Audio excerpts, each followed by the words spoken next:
Well, hello there, YouTube. Please like this video and subscribe to the channel if you haven't already. We're recapping Tuesday and doing the Worryometer up next. Enough is enough. What's really wrong with Uncle Charlie Morton? Welcome into Fantasy Baseball today on June 1st. And welcome. I just completely messed up the intro. Let's just start this over. We're doing it live. We're doing it live. Welcome into Fantasy Baseball today, and welcome to June. That's what I wanted to say. Wednesday, June 1st. Frank Stampfl joined by Scott White and Chris Towers today on the show, the official Worryometer. We've done a bunch of these, but we are now about 2 months in. So what do we actually do with guys like Charlie Morton and Marcus Semien and Salvador Perez, who everybody wants to drop? We'll talk about it. Luis Castillo did something different, and it worked. And we've got a bunch of waiver wire hitters that we will talk about up next, and much more. But first, take it away, Susan. Oh my goodness gracious. Man, I haven't had an intro that bad in a long time, and I just cannot stop thinking about it. That was just absolutely fantastic. All right. You made it worse, Frank. Frank, if it makes you feel any better, I was not really paying attention because there are new details about the Tommy Pham Jock Peterson thing. We'll have to talk about it at some point. Oh, man. Not right at the top of the show, but at some point.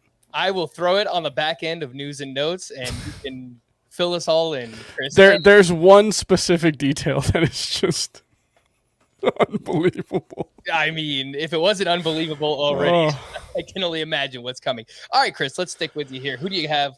Oh my goodness, Tuesday. We got to talk about Martin Perez, who just continues to be awesome in spite of my very significant skepticism publicly. 7 shutout innings, 5 strikeouts, 3 hits allowed against the Tampa Bay Rays today. Lowers his season ERA to 1.42. He's been awesome. He, I believe, had the lowest ERA for a pitcher in a month with at least 40 innings pitched since Johan Santana in 2000. Gosh, I wish I had the tweet in front of me. I think it was 2012. But I actually don't know if that lines up with the time that Johan Santana was actually still good. But yeah, either way, Johan Santana, he hasn't been good in a while. So that tells you what a good month Martin Perez had. An ERA under 0.6 for the month. And I still don't buy it. And I still don't see any reason to be excited about him. And I still don't see any reason to think that he's anything more than a league average pitcher. That's my story, and I'm sticking to it. So here is the, I believe, official stat you were looking for here, Chris. Finished May with a 4-0 record and a 0.64 ERA in 6 starts, the lowest ERA in any month by an American League pitcher since Johan Santana did it back in September of 2004. 2004. Twins. There you go. Yeah. Martin Perez, I was looking more into him before and trying to figure out, like, what is he doing differently? Obviously, the control is something that stands out big time for him. He's got 2 walks or fewer in 8 of 10 starts, 1.99 walks per 9 this year, which is by far a career best. He's over 3 walks per 9 for his career. So I don't know if that's something that he'll be able to keep up as the season goes along. But he's also getting a lot of ground balls, so limiting walks and getting ground balls. So when people actually reach base, those are turning into double plays. And so I think that's the driving force. He hasn't allowed a single home run this year. That's going to change at some point for Martin Perez, even with all these ground balls that he's getting. We heard the skepticism from Chris. Scott, you've kind of been the defense of Martin Perez. Not that, we think he's going to do this, but he's obviously been very serviceable. Yes. Well, more than serviceable. I mean, he's been, what's his ERA for the year now? 144? 142. 142 and going deep into games. Yeah, don't sell him short. How dare you? And you mentioned he's base runners are getting erased on double play. There have hardly been any base runners during this stretch for Martin Perez that precedes even May. So 8 starts of a run or fewer, all quality starts, 5.4 hits per 9 during that stretch. I mean, that probably is where the luck comes in, because it's difficult to sustain that kind of hit rate when you're allowing contact, which Martin Perez has continued to do. Weak though the contact has been, I would say. I mean, if we're just talking are you betting he will regress to being a league average pitcher or not? I would be in the same camp as Chris. That is the most likely way that this plays out. So if you can sell Martin Perez for somebody who's genuinely confidently good, then I'd be fine with that. But if not, I'm happy to enjoy it for however long it lasts. And there is that small percentage chance that it does last all season. Not that he's going to sustain a 1.42 ERA all season, but that he's going to be a starting caliber fantasy pitcher all season. I'm at least open to that possibility, open enough that I'm not just going to toss him aside for some flavor of the week. Right. So I'm not saying that like he's not worth rostering. I'm just saying that like I put next to zero value on him as a trade asset. Like if someone offered me someone that I was even remotely interested in, even if that player wasn't particularly good right now, I would probably hit accept for Martin Perez. So like, I don't know. Jesse Winker, Chris. If someone absolutely 100%. There's no question about that. I was thinking like, I don't know, like you say Kikuchi, I think I would rather have than Martin Perez, just because I think there's some semblance of upside. There's a path to him being a very good pitcher. Whereas I think like Martin Perez moving forward, I think being an average pitcher is like a pretty good outcome for him, despite the way he's pitched so far. We always talk about, we're not talking about what's happened so far. We're talking about what's likely to happen moving forward. And I don't see anything in Martin Perez's track record that suggests that a 199 walks per nine is sustainable. I don't see anything in his track record to suggest that even with a high ground ball rate, he's going to be a very good pitcher. Like, he's had high ground ball rates before. He had a 60% ground ball rate in 2015 with a 4.46 ERA. And that was in an offensive environment that's very similar to the one today in terms of how the ball is traveling. The difference, and that was with a 5% home run to fly ball rate. So it just, I don't know, man. I think Martin Perez, like his career is the definition of just a guy. And good months can happen, and start him next week, that's fine. Actually, I don't know what his matchups are, so I wouldn't say blanket start him. Yeah, I wouldn't either. And so like that's the thing is if you're not willing to say blanket start a guy when he's got a 0.64 ERA over the last month, that kind of tells me that guy's not particularly valuable. Well, I wouldn't be afraid of starting him with any matchup, I guess. I just, he hasn't earned must start status from me for this time he's pitching well. So Seattle's his next matchup. Tampa Bay is obviously the team he shut down this time. Pretty good team. To use to play off the Kikuchi example, I mean, the most likely scenario for Kikuchi, as with Perez, is that he's going to be waiver fodder. Mm-hmm. So, I mean, I'd rather stick with Perez because I feel like I'm getting something out of him right now in a way I'm less confident I will from Kikuchi. Sure, that's fair. But like, you got a question today I saw on Twitter about Ian Anderson, whether you should drop Ian Anderson. If somebody sent me a trade offer for Martin Perez for Ian Anderson, I would hit accept. Even though Ian Anderson has been bad and there aren't a lot of things to be optimistic about with the way he's pitched, I can see a path forward for Ian Anderson being a high-level starting pitcher. It's a very narrow path at this point, but I don't think there's a path for Martin Perez. That's still too low for me. So I guess I'm thinking in terms of what if you play in a really shallow league? Aaron Ashby's still available. I would drop Martin Perez for Aaron Ashby. Yes, I would agree. Aaron Ashby's still available. George Kirby, who we saw have a great start today, would rather have Kirby available. They could be available in shallow leagues, and I'd be willing to dump Perez for either of them in that case. But I think we're talking about like I have. Let me see where I actually have Perez ranked because that might get more. I've got him right around 80. I got him 66th. Yeah.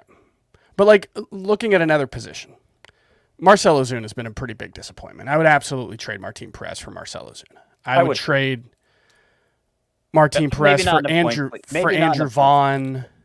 Yeah, there's also that Martin Perez is SPARP eligible. So that is a wrinkle that does affect this conversation in ways that are only really relevant to head-to-head points leagues where that matters. But even then, I feel like he's going to be pretty fringy outside of 2 start weeks. And Right. so, Right. you know, it's not that hard to find decent relievers in a points league. Yeah. I memean, that's as much about my confidence or lack thereof that Marcell Ozuna is going to be a top 30 outfielder. But I would agree that Ozuna has more upside among outfielders than Perez does among pitchers. Yeah, and I mean, the example I used earlier, Jesse Winker, I have him and Ozuna ranked in a similar spot to like borderline top 35 or top 40 outfielders. So, yeah, I think, you know, if you're trying to turn pitching into hitting, and Perez is likely someone that you picked up or drafted very, very late in your drafts, then I would be okay. Man, if you drafted Martin Perez, kudos to you.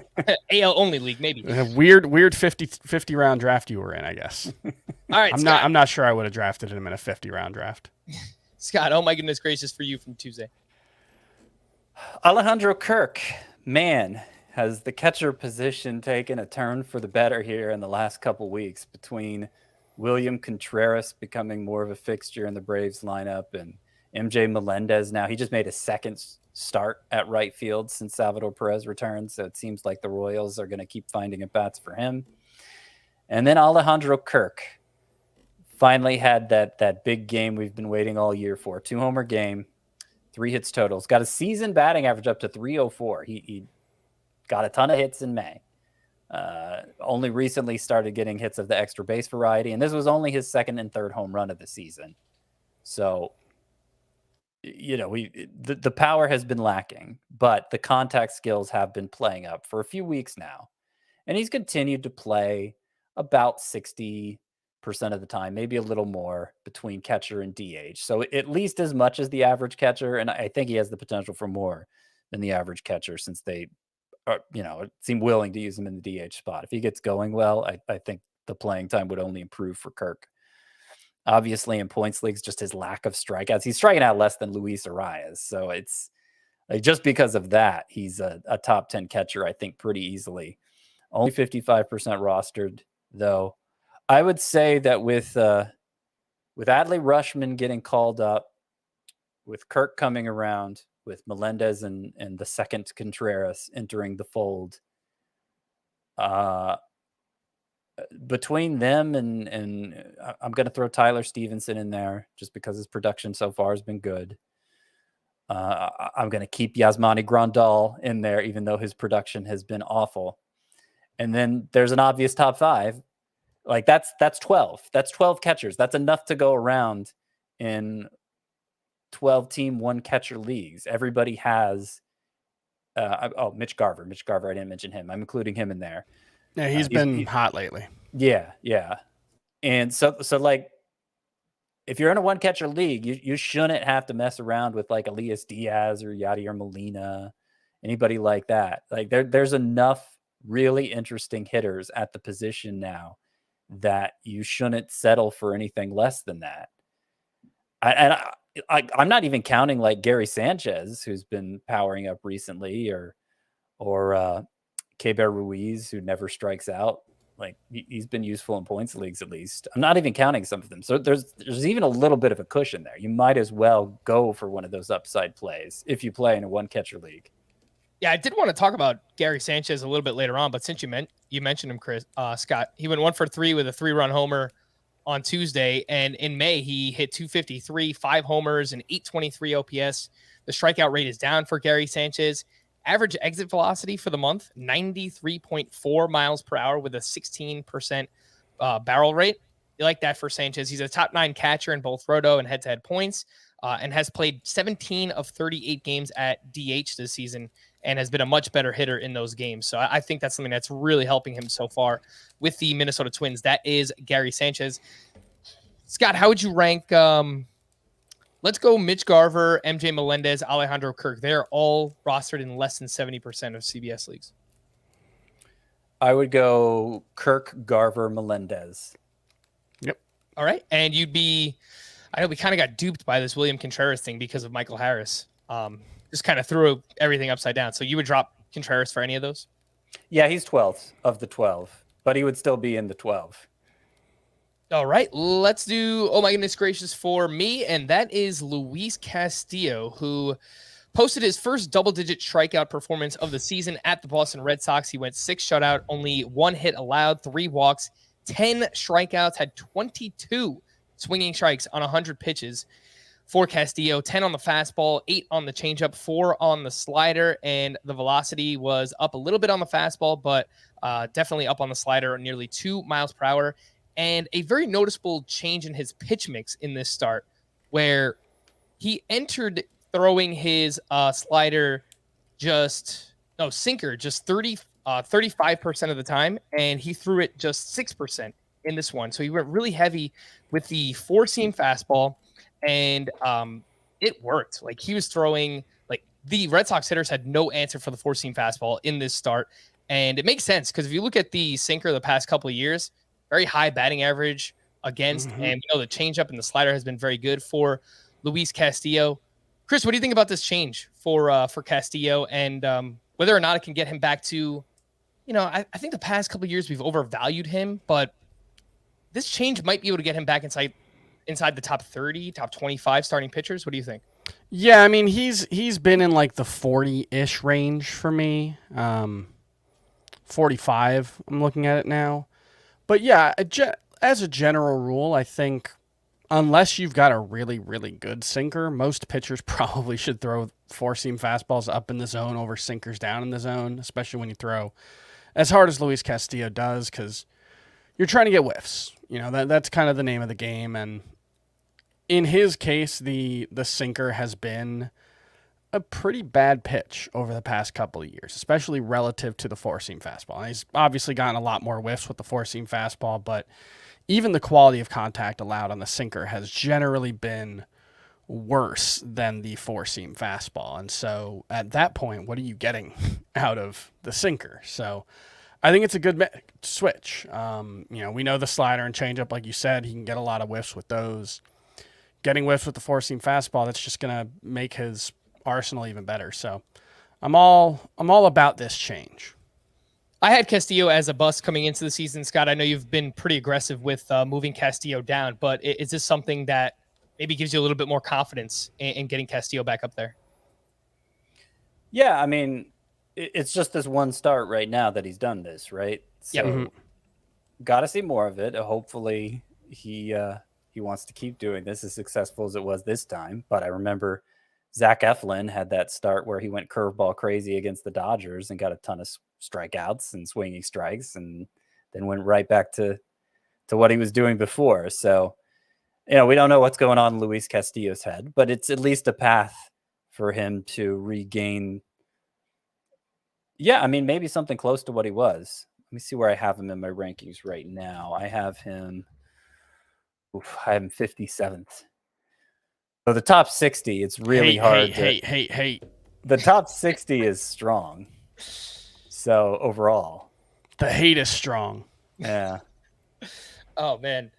After the start, it probably would have been an overreaction, but I've talked a lot about that, like 25 to 36 range. And I kind of just felt like throwing Castillo near the top of that range just because I really don't have a lot of confidence in any of those pitchers. And we'll talk about Charlie Morton in a little bit. Obviously, he's part of that mix or even down below it now. But I think I'm going to move Castillo inside of my top 40 starting pitchers for the first time in a while, basically all season long.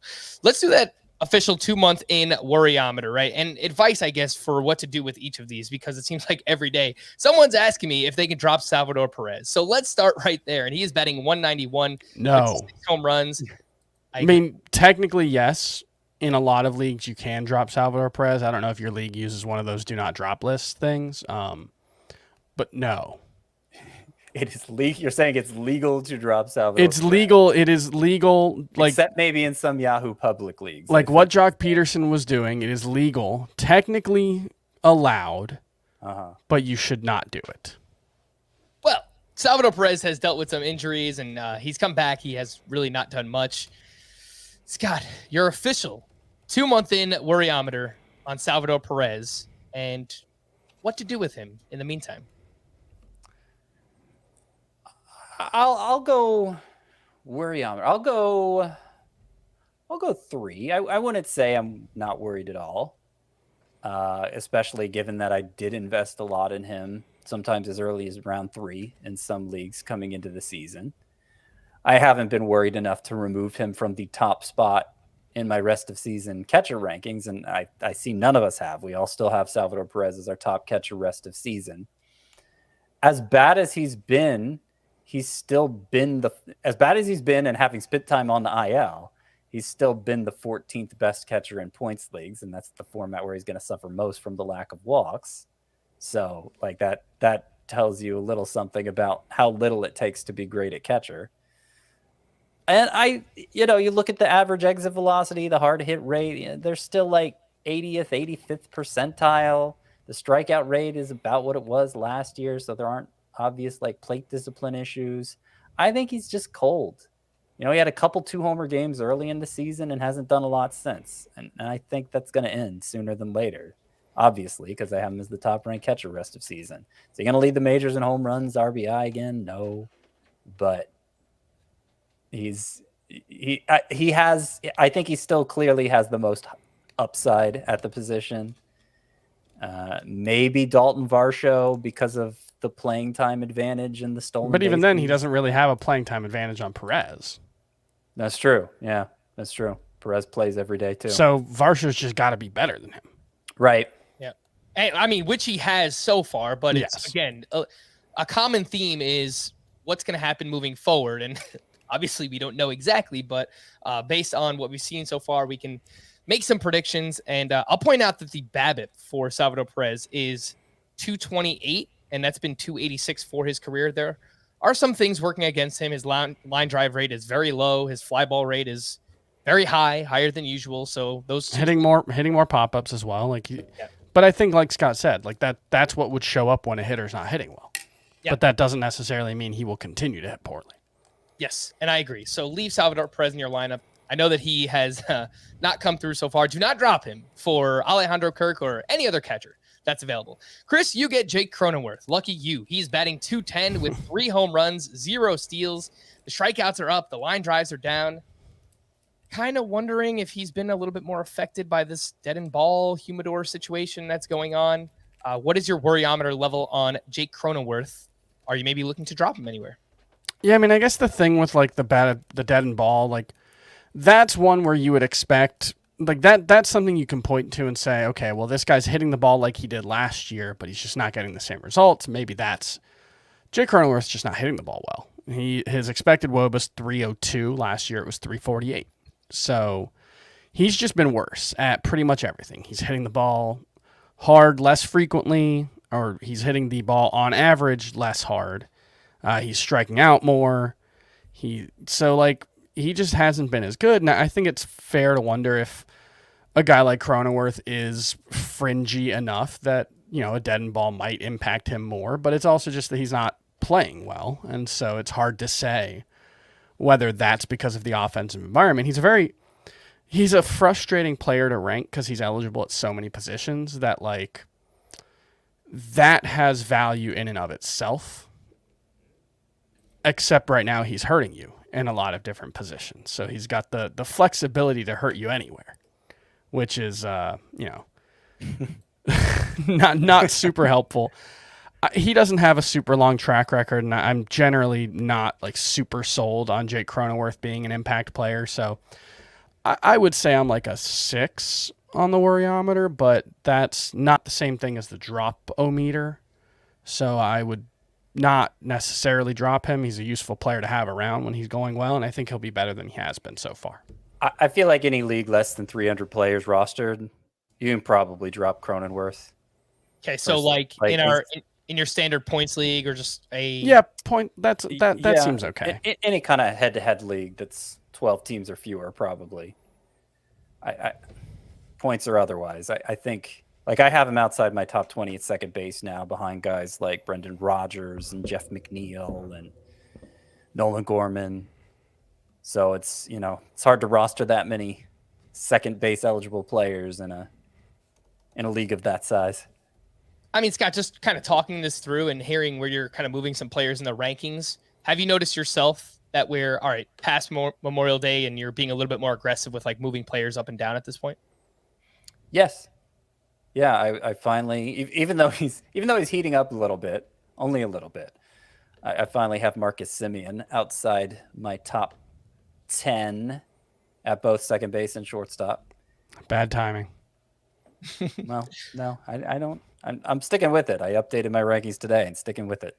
All right, well, let's talk about Marcus Semien. He's been better over his last 13 games, batting .308. Not really much power, just 1 home run during that stretch. 4 steals, you like to see that. Overall, he's still batting at .199. Scott just referenced moving him outside of the top 10 in the rankings. But 2 months in, Scott, I mean, what is your Worryometer level with him? And do you actually consider dropping Marcus Semien anywhere? That'd be a lot harder to do. I mean, the guy was basically 40-20 last year, right? And 2 of the last 3 years has been an MVP finalist in his league.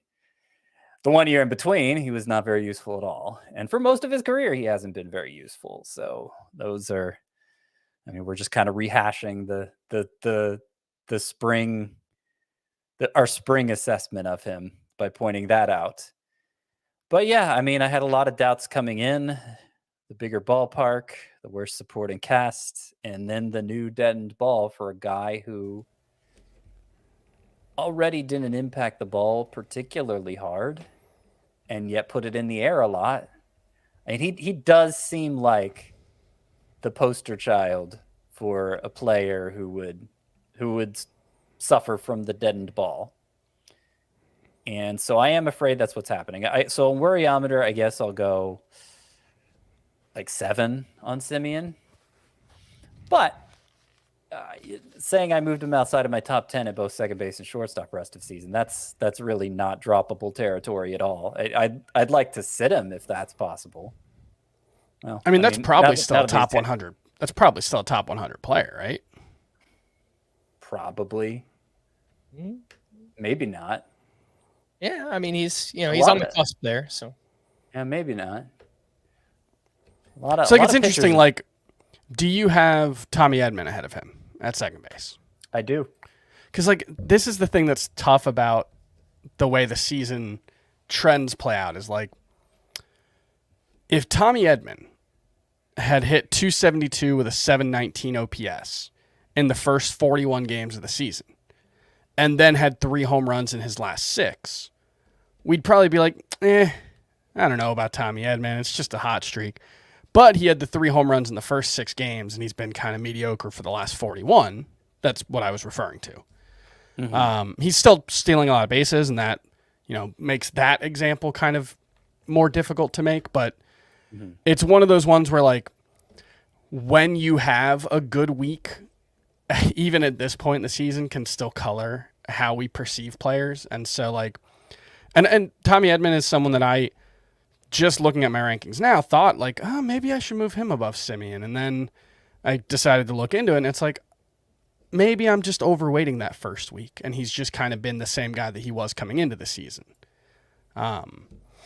So it's hard. Like, I'm not saying it's right or wrong to rank him ahead of Semien, and that's just one random player I happen to be looking at. But it's a difficult call. I'm still sticking with Semien as like a top 75 player. He's number 7 at second base for me. Probably the same at shortstop. But yeah, Yeah, the Edman thing is hard. difficult because, like, he's moved to the top of the lineup. He's picked up shortstop eligibility. Even in the past couple of weeks, he's hit like .320. So, he is producing in fantasy. Yeah. It's obviously not all about the home runs, which I'm skeptical of. I mean, I'm skeptical of most players' power potential in this environment. And yeah, I mean, part of it is like, I'm not that confident in Semien. And if I keep Semien ahead of Edman in my rankings, then I'm telling people to trade Tommy Edman for Marcus Semien, basically. And I'm not comfortable telling people that at this point. I'm comfortable with it in a I points want more. league. I want more for Edman than that. I'm comfortable with it in a points league. And in a categories league, just the stolen bases alone make Edman, he's on like a 40 steal pace. So like that's really hard to get away from. Mm-hmm. But in a points league, I still think Simeon is definitely better. And I think in a roto league, I would still rank Simeon ahead. The trade question comes down to team need, I guess.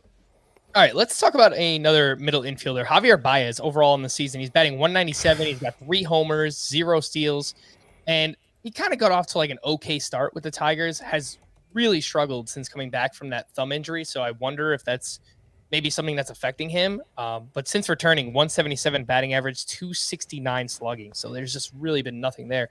Chris, the worryometer level for you on Javier Baez. Let's think of a weird analogy. Let's think of a classic weird analogy to make.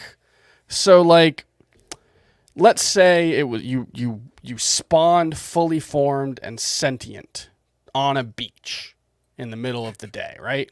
Like as who you are now with all your faculties, but you don't know anything. And you see the tide come in.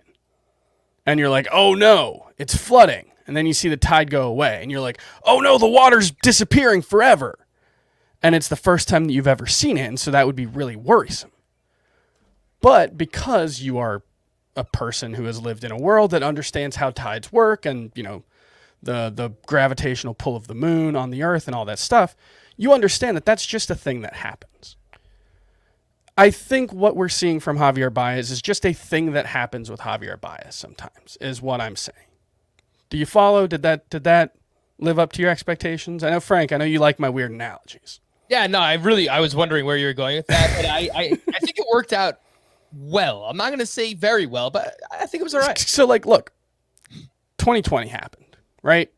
203 average, 599 OPS, 75 strikeouts in 59 games. He was horrendous.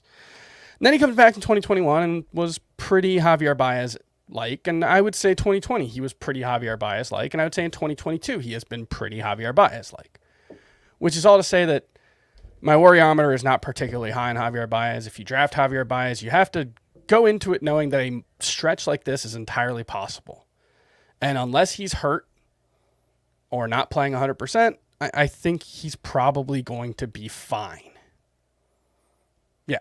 So you would hold him even in a points league? I would prefer not to drop him, but he's fringy in a points league, sure. All right. Yeah. Look, there are peaks and valleys for someone like Javier Baez, and we spoke about Jorge Soler yesterday, and there are just power hitters that go through streaks like this. I personally think he might be kind of playing through something. It's also his first season in a new location, on a new team, so all those things kind of factor in. I would not want to drop him myself, but definitely could bench him for now and until hopefully we see him get going and see that hot streak that we're used to out of Javier Baez. Let's wrap up this whole worryometer conversation with kind of the face of the worryometer right now, and that is Uncle Charlie Morton, who has a 5.47 ERA through his first 10 starts of the season. And on Tuesday, he gave up 4 runs over 5 innings with 5 strikeouts, just 5 swinging strikes. He actually left the start with just allowing 2 earned runs, but there were runners on base, and I believe it was A.J. Minter allowed those runners to score. So they get charged to Charlie Morton here in this spot. It was another start where he had nothing with the fastball. 13% CSW on his fastball. That is atrocious. League average is like 28%. Could not throw his fastball for strikes. His average exit velocity against the curveball in this one, over 97 miles per hour. The curveball has just not been as good this year. Higher batting average against. The whiff rate on the curve, not nearly as good. All these things kind of converging, Scott, not being able to throw your fastball for strikes and coming back from a broken leg and curveball not looking as good. They're all kind of converging at once. And I feel like that's how we're here with Charlie Morton. So what's your worryometer level and how far are we dropping him down the ranks? So it's not a good sign when my favorite hitter to draft and my favorite pitcher to draft are both on the worryometer a third of the way into the season. Charlie Morton is probably about a 5 now on my worryometer. I have him right at 40. I just moved Luis Castillo ahead of both Charlie Morton and Jose Barrios, and we were talking about Barrios yesterday. I think the kinds of things Morton is suffering from, I mean, we've said it all year, velocity is fine, spin rates, the curveball, it's still 3,000 RPM. Like, he's got the spinniest curveball in baseball, basically. So, like, the raw stuff is fine. And so what he's suffering from, I think he can fix. But obviously he hasn't made a lot of progress along that line over a third of a season. And I did start him because he's in line for 2 starts this week. I did start him in some of my points leagues. But any kind of categories league and even in the points league, anytime he has just 1 start, you're probably just sitting him until he shows signs of coming around. I wouldn't want to drop him. I don't think you can drop him. Yeah. I mean, it's basically we talked about this with Barrios yesterday, and I kept comparing it to Charlie Morton. They're in the same boat where I could see buying low from somebody else who's on the verge of dropping him. It'd have to be pretty low. But I wouldn't be interested in dropping. And if somebody else dropped him, I'd pick him up and I'd just stash him until he got on track, because I still think he will. Yeah, there's just so much of a track record with both Charlie Morton and Jose Barrios. You just kind of have to give them the benefit of the doubt. I understand Morton's older, father time, undefeated. Maybe, this is just him hitting a wall, but it's not like it's those telltale signs of age. He averaged 96 miles an hour with his fastball today. His velocity was actually up significantly today. The comp I've made, he can't command the fastball, Chris. It's bad. The comp I've made is Luis Castillo last year, and through 10 starts last year, Luis Castillo had a 7.61 ERA. He was awful, but like we're talking about with Barrios and like we're talking about with Morton, a lot of the underlying signs were still, if not good, I mean, good's a relative term, but they looked like Luis Castillo. The fastball velocity, spin rate, all that, like the release point, all that stuff. Like, there are things to take note of with Morton. The movement profile on his pitches has changed. He's getting a little less break on the curveball. He's getting a little different movement with the fastball. And so, like, he's not identical to who he was last season, but like Luis Castillo last year, I think it's worth betting on the track record and betting that whatever seemingly minute changes or differences can get figured out. Mm-hmm. And it just kind of shows that Major League Baseball is a really difficult thing to excel in, and the margins for error are really, really small for most players, even really good ones. If you play in a daily league, well, obviously, Scott, you said, keep him out of your lineups for now, but definitely make sure you get him out, because his next start is at Colorado later this week. He's scheduled to start on Sunday. That's Charlie Morton. So in Coors Field, you definitely do not want to start him there, which means he'll probably have have a great start. 7 shutout innings. He'll be awesome. Everyone has him on the bench. And if you're wondering, I didn't watch a single second of this start. I swear I didn't accidentally click on anything. MLB TV, it was not on. I did not see a single second. Obviously, I checked box scores because I have to. It's my job. He turned it on immediately when Charlie Morton got pulled from the game. That's why AJ Minter allowed those inherited runners to score. I wish that was the truth. I hope this cures you of your superstitions, Frank. I don't know. Probably not. Anyway, that's it on Charlie Morton. I'm kind of sad because he's one of my most rostered players, and it's very sad. Anyway, before we hit the break, just a reminder to sign up for our FBT newsletter if you haven't already. CBSSports.com/newsletters. It's free. Why wouldn't you do it? Our buddy Dan Schneier, he does a great job. Conjures up a bunch of these things that we throw on the rundown each night, and he sends it out to you throughout the course of the week. So again, that's CBSSports.com/newsletters. If you like fantasy football, make sure you sign up for Chris's FFT newsletter as well. We'll take a break and we'll return right after this. Let's jump into the news and notes. Wander Franco was placed on the IL with a strained right quad, but says that he will be back in 2 weeks. Taylor Walls should become the primary shortstop in his absence, and if you play in a deeper categories league, I think Taylor Walls is just a name to watch because he does run a little bit when he gets on base. The White Sox said they hope Tim Anderson will return from the IL in about 3 weeks. He is dealing with a strained right groin. Luis Robert was reinstated from the COVID IL, but not yet in the lineup on Tuesday. Eloy Jimenez will resume his rehab assignment at AAA on Wednesday. He tweaked his surgically repaired hamstring over the weekend. Vladimir Guerrero Jr. returned to the lineup after missing Sunday's game with a sore left wrist. Jack Flaherty faced teammates in a 2-inning live batting practice session on Tuesday. He threw somewhere between 40 and 50 pitches. The Cardinals have yet to announce the next step for Jack Flaherty, but it sounds like rehab is coming soon, so we shall see.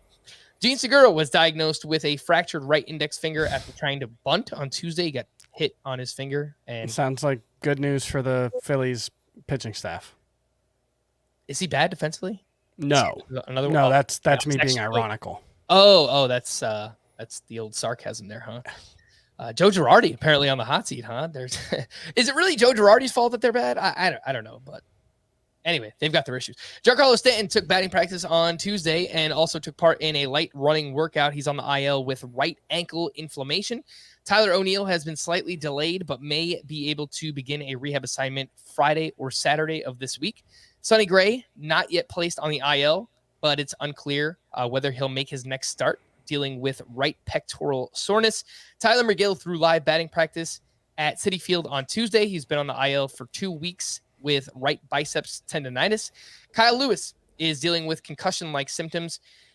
He was hit by a pitch on his shoulder this weekend, which apparently ricocheted and hit him in the head. So that's why he's got these concussion symptoms. Brendan Nimmo has missed 4 straight with a right wrist sprain.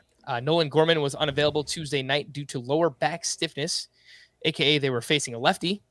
No, I think he actually was dealing with back stiffness. Yeah, but he is 0 for 3 in terms of starting against lefties since being called up.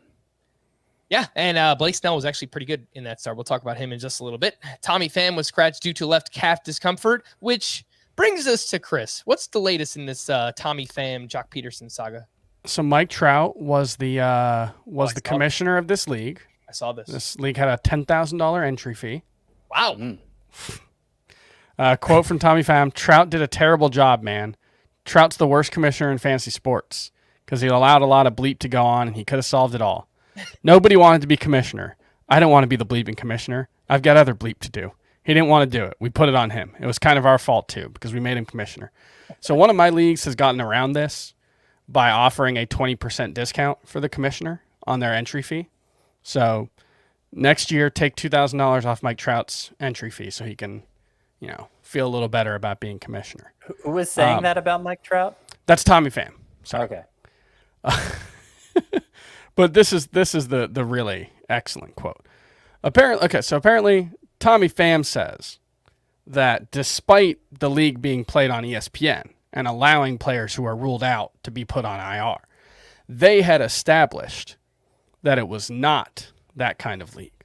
They were playing by the way the rules should be, which is that you can only put a player on IR if they are on IR.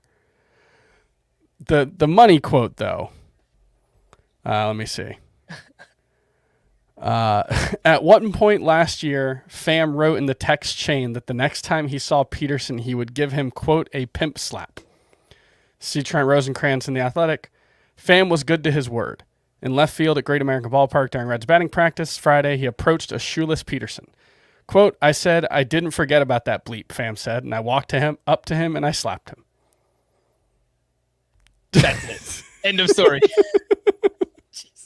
I'll tell you what, I don't think that Tommy Pham is going to try and slap Mike Trout. Just unbelievable stuff. Jeez. All right. Well, I will also just a bow on this commissioner conversation. It's a thankless job.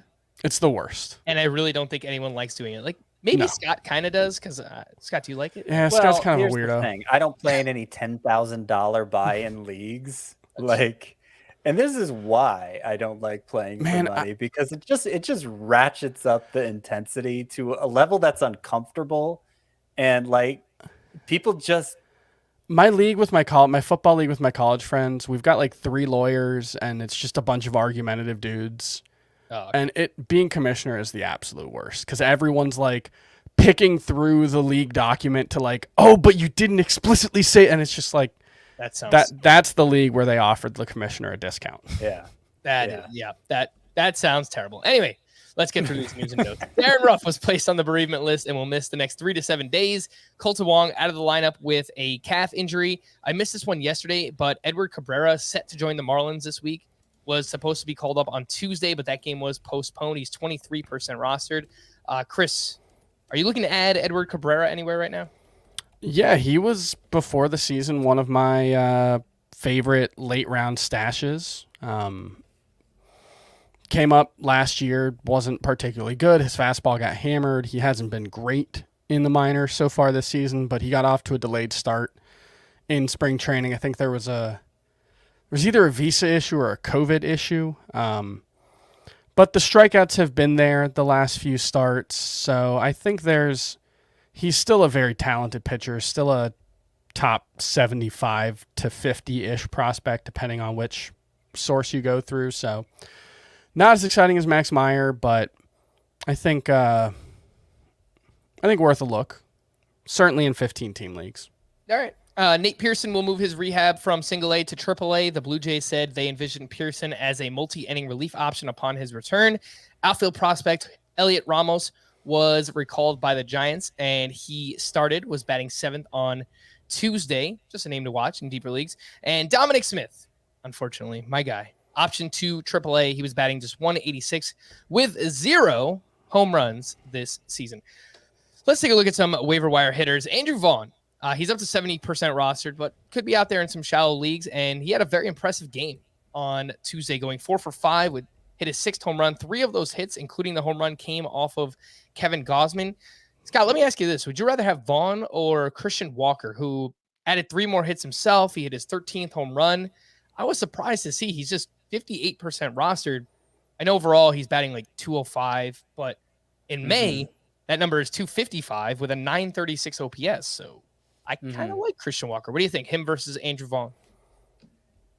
I mean, to some degree, it depends. Do I need an outfielder or first baseman more? And the answer to that's usually going to be outfielder. But all things being equal, if I'm filling a utility spot or whatever, I think I'd lean Walker just because they're not playing the playing time games with him that the White Sox are with Vaughn. It's been a little better for Vaughn lately. But I think all their injuries and underperformance probably helps him. I'm trying to decide what I was so attracted to in Vaughn's profile at the start of the year, because the data's kind of leveled off. His strikeout rate's better this year. His strikeout rate's pretty good. It's really good, actually.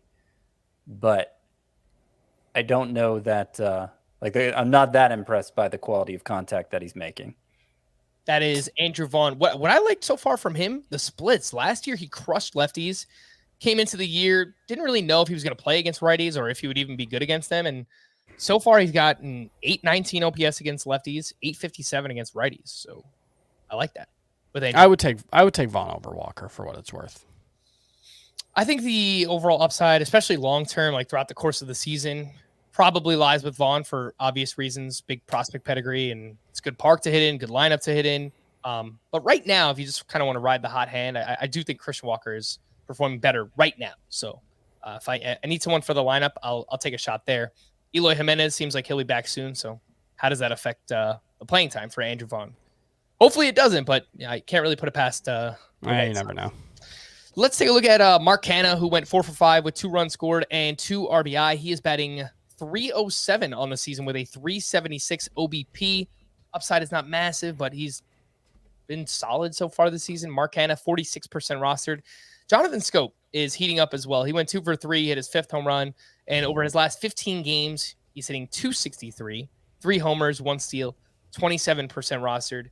Chris, are you interested in Mark Canha or Jonathan Scope in any leagues? Do you guys also sometimes forget that Jonathan Scope still plays? The first month of the season, he was basically a ghost. I mean, he every time I see him in my rankings, I'm like, oh yeah, Jonathan Scope's still here. Still like the 27th second baseman or whatever. Yeah, I think he's fringy at best, 15-teamer. But Canha just, it's always tough with him because him and Brandon Nimmo are kind of like the Spider-Man meme where they're both better in points leagues, but they're not generally so good in points leagues that they reach the top 36 outfielder threshold. But I think he's a reasonable like fifth outfielder option if you've been getting nothing from some of your outfielders, like a lot of us are. All right. In deeper leagues, I know we mentioned the name last week, but Oscar Gonzalez now has multiple hits in 4 of his first 5 games with the Guardians. His average exit velocity entering Tuesday was 96.5 miles per hour. He also has 0 walks. So we know that's going to be the case. So in OBP or points leagues. Yeah, already has a batted ball, I think, in his first game of 113 miles per hour. So max exit velo in the 96nd percentile as well. Yep. That's who he is. Yeah, look, if you're struggling for outfielders in 5 outfielder leagues, even 12 teamers, I could see just taking a shot on Gonzalez and seeing where it goes. He's 12% rostered. He could be a pretty good source of power. I'm trying to think of, I don't know. I mean, maybe, I don't know. Like Adam Duvall comes to mind. But I don't know that it's going to be exactly like that. Just in terms of a power guy who doesn't walk much, I could see Oscar Gonzalez being useful in that way. It's probably a better comp out there than Duvall because he's such an extreme player in so many ways. But for Gonzalez, he's struck out only 3 times in his first 21 plate appearances. It's obviously a small sample, but I'm encouraged by that. All right. In deeper 2-catcher leagues, I got to sneak in the Yankee homer at some point here. Jose Trevino, he went 3 for 4, hit his 3rd home run. Batting average is up to 263.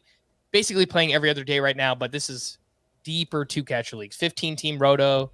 You need a second catcher. I added Brian Serven, the catcher for the Rockies. So if you're looking at catchers that bad, then Jose Trevino might be on your radar in a format like that.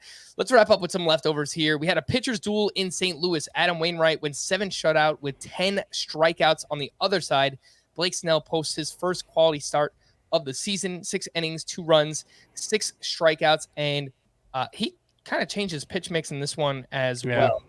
The slider went away, which is normally his best pitch. And he started using his curveball, his changeup more in the start, and it worked well. So, Chris, what'd you see from Waino and Blake Snell?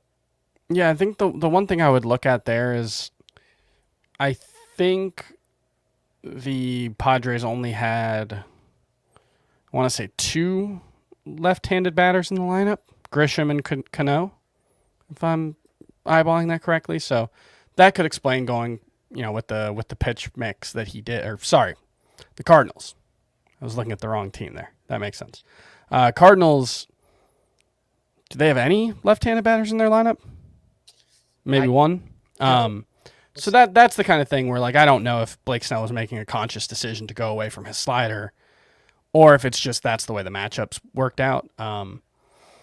But I feel like he's been better than his results. He was really good on his rehab assignment. I'm feeling somewhat optimistic about Snell with the way he closed last season, with the way he's pitched so far this year. I think there's a decent amount to like about him right now. This game was definitely not a pitcher's duel, but it was interesting nonetheless. Kevin Gausman and Lucas Giolito combined for 22 hard hit balls against, and also 32 swinging strikes. So lots of whiffs, but also lots of hard contact in this one. Giolito gives up 6 runs over 4 2/3. He had 8 strikeouts. Kevin Gausman gave up 3 runs over 5 innings with 5 strikeouts. Scott, you see anything here that stands out, or just kind of a night where they both gave up a lot of loud contact? Yeah, I don't really have any strong takes about this performance for either one of them. Yeah, and Giolito, we've seen this before. I mean, he is prone to these kind of big blow-up starts. But so far this season, swinging strike rate is very good. He's got a career-high CSW percentage. And overall, I've been pretty encouraged by Giolito myself and Kevin Gausman. If you listen to our redraft of the first 2 rounds, I have him as my 3rd-ranked starting pitcher. Some other leftovers from Tuesday's action. George Kirby back on track with the best start of his young career. 6 shutout innings with 8 strikeouts in this one. Jordan Montgomery, his first 7-inning outing this season.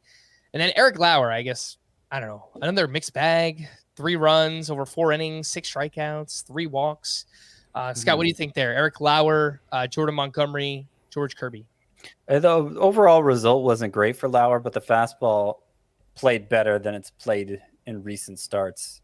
There wasn't a continued decline in velocity, at least not a notable one. And I believe it got the majority of his whiffs. Yeah, 7 of his 12 swinging strikes came on the fastball. So I don't know. I mean, obviously the result wasn't good, so what does that really matter? I think overall, though, we should continue to think of Eric Lauer as pretty high end, close to must start.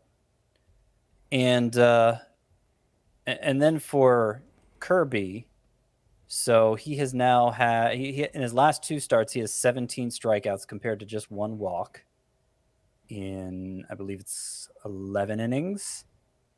So you got to love that ratio. The slider has been pretty bad as a bat missing pitch, which is supposed to be his best secondary pitch. So that's not what we want to see. He got 4 of his 11 whiffs on it, and it had a 29% whiff rate. So about triple what it's been. It's still not great for a slider, but it was a step in the right direction.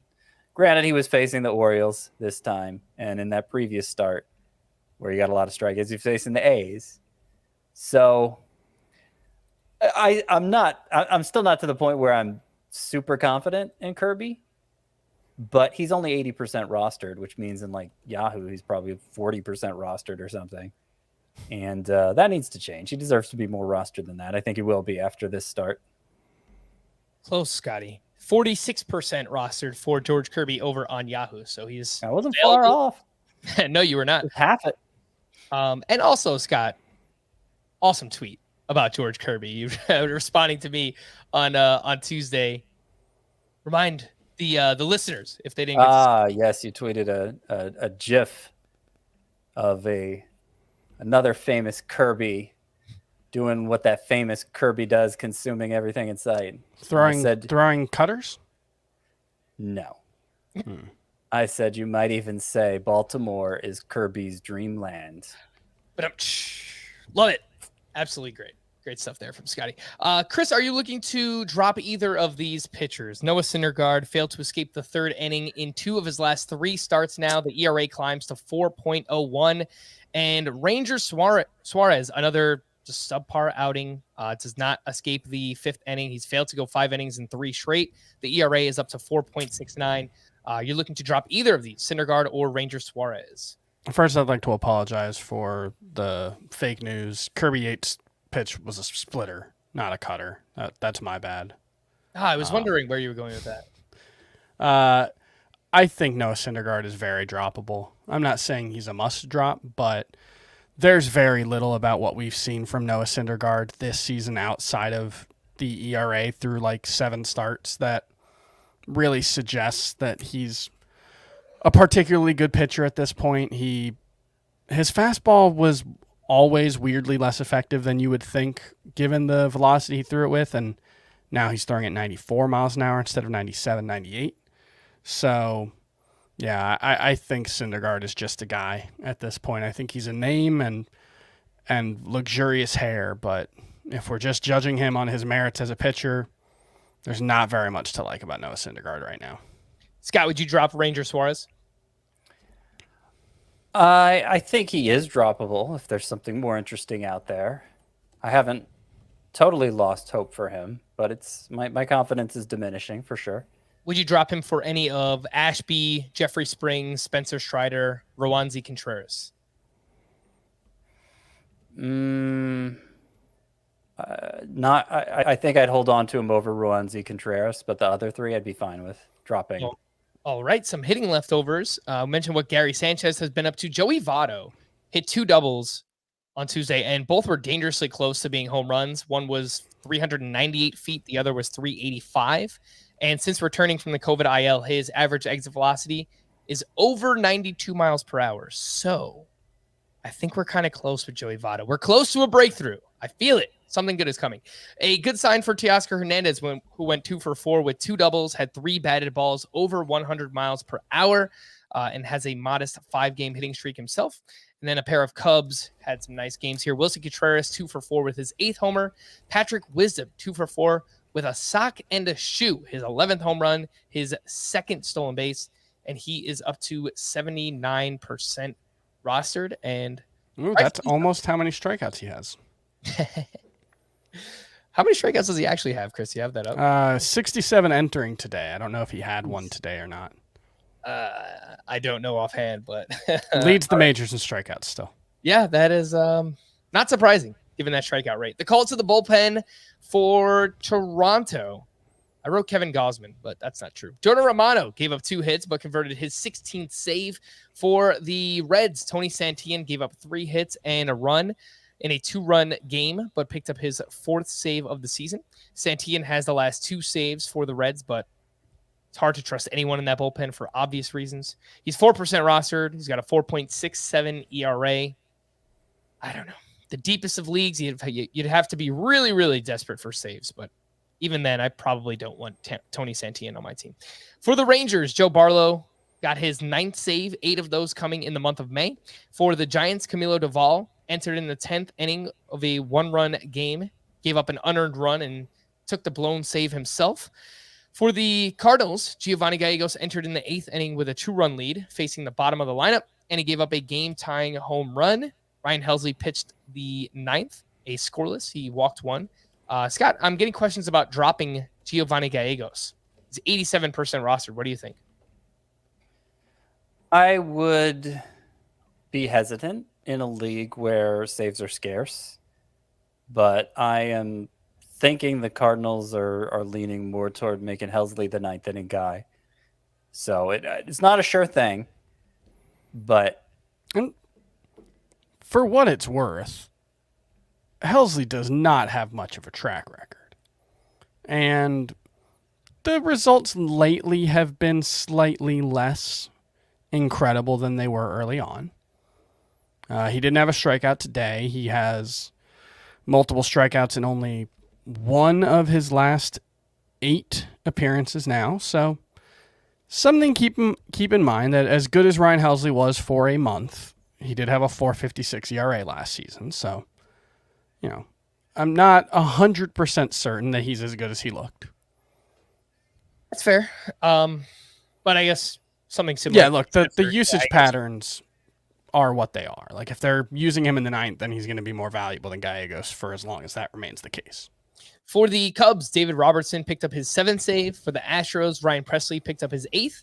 For the Braves, Kenley Jansen gave up a run in the 9th, takes his 3rd blown save. And, we've had some hiccups here for Kenley Jansen, so he's on watch. Let's see where he goes. For the Pirates, Will Crow picked up his 2nd save. David Bednar pitched 2 innings on Monday, so my guess is he was unavailable.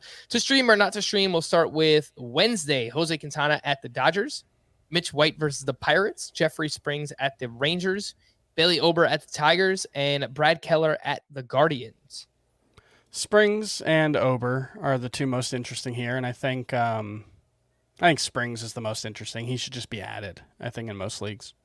All right, let's take a look at Thursday. We've got Chris Archer at the Tigers, Alex Faedo versus the Twins, Johnny Cueto at the Blue Jays.